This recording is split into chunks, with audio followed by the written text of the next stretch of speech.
even if you were in a wrong or even if you were in a right, it wouldn't have to matter as long as you've got the backing.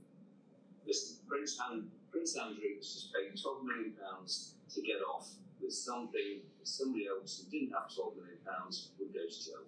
Yes. I mean, that's happened within the last few weeks, as far as I can tell. Mm-hmm. Of course. So, you might argue that, well, Weinstein didn't get away with it despite his massive team of lawyers, but I think he did, to some extent, have such a long rep going back so far, and the amount of information against him was difficult to fight, however big his team of lawyers were. First time Epstein got away with a sweetheart deal based on his power and influence to mean rounding. This word in itself, that used to be what, just certainly as a man and I would suspect as a woman, that was an important measurement, characteristic that the average human would be striving for.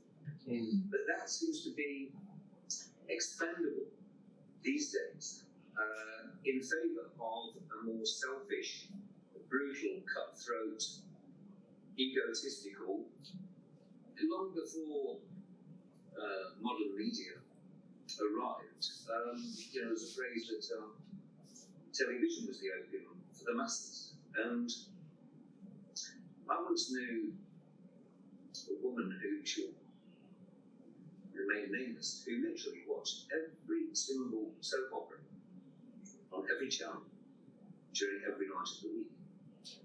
That was her hobby. So there's always been either people are interested in reading or growing or going to the theatre or being interested in the arts or being interested in something, playing an instrument. And some are not, some just want to watch soap operas. Just Facebook is like a personal CV, it's like a personal public relations. It's like your ongoing public relations CV. And you are there to try and promote yourself, to make yourself in the hierarchy of social media. Yeah, exactly. You're battling. So psychologically, you don't want to feel like the bottom of your social group. Nobody does. That's all subconscious. But you don't want to be the runt in the litter, the kid at school that always gets bullied or badly treated. Yeah. So there's a human need to want respect, but that respect now has become, they think that it's all about vanity and ego. But for me, wanting respect is the respect for being a decent human being, a well-rounded human being that treats everybody fairly, that looks after somebody if they're not well, or if they need some more money, or they need a hand up in one way or another. That's not put everything is in your face. Everything is so the pressure that is on you. I mean, if you happen to be, some kid that is actually not academically that bright and is small and gets bullied at school, I mean, they must be lowered every time they open up social media. They must feel beaten up every time. It's a horrible place to live. Of course. And the elite, or those that think they're elite, or paid money to be beautiful, or have muscular bodies, or whatever,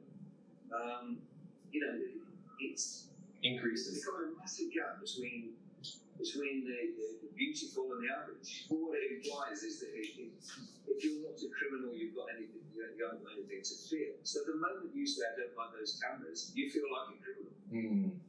Because you're obviously doing something illicit. Yeah. It's not the case. I mean, that's the point. They make you feel like a criminal just because you don't want so many of them.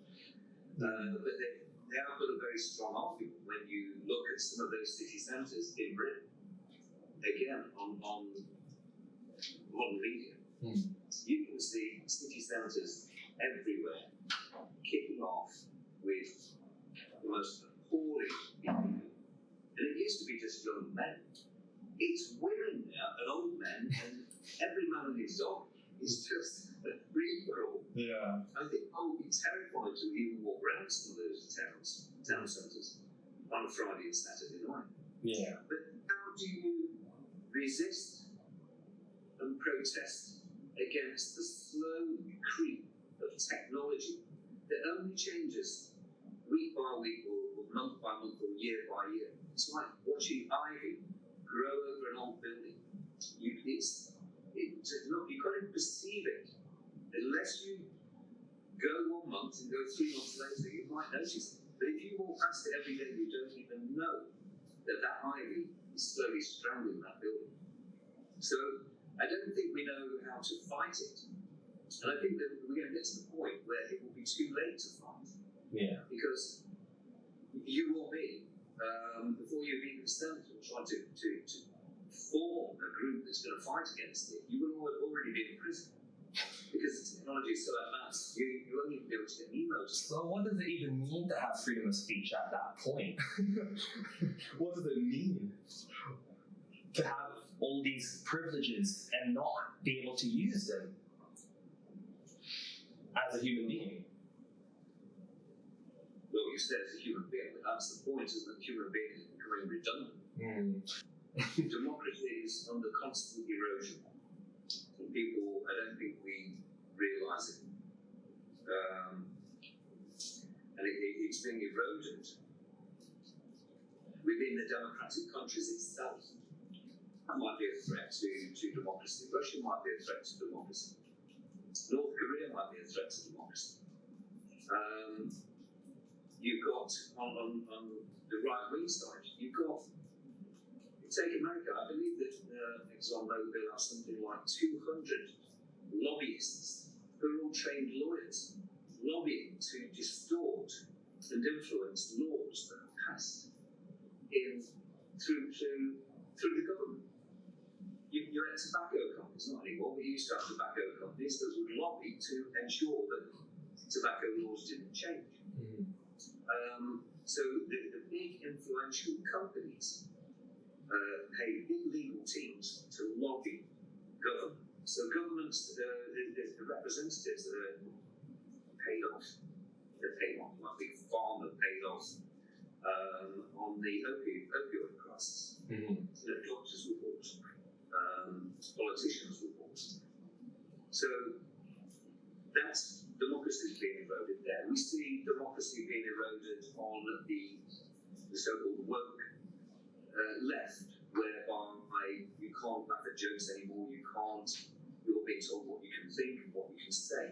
And the risk of being cancelled. So democracy. Yeah. We've got the cameras everywhere, facial recognition. We've got China that's trying to, through the Confucius establishments that it's set up in all the universities in Western countries, undermining democracy.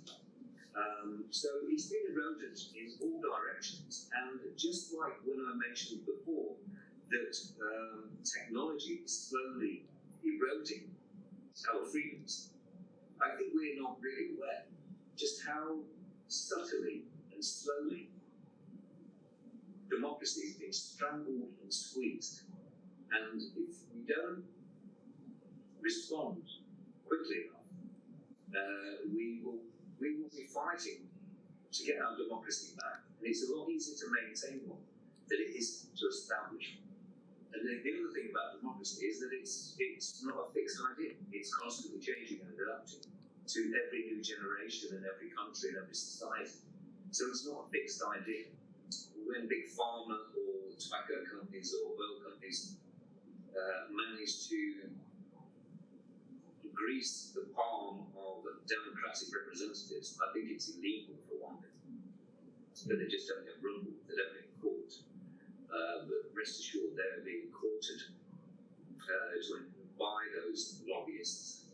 They are being, like in Indonesia, where it's entertained to ensure that when the vote comes within the House of Representatives or the House of Parliament, the vote goes in their favour. So, I mean, that sort of thing needs to be controlled because it's undemocratic.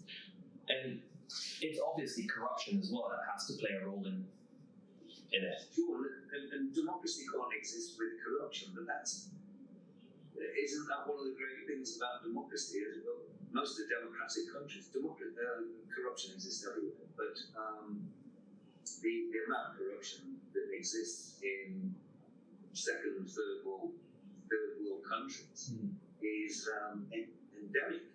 Well, what people are doing is they're getting the loan up front. So they're buying things with money they don't have with the intention of paying it later. It seems to me that's some sort of slavery, because you've got the car, you've got the house, but now you need to work indefinitely to pay it off.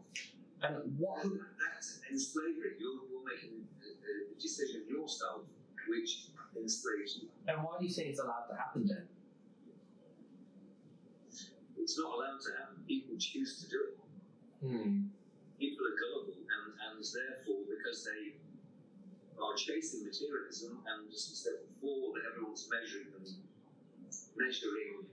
success. Their wealth. So one person's got a better car than the other person, one person's got a better house, one person's gone on a better holiday.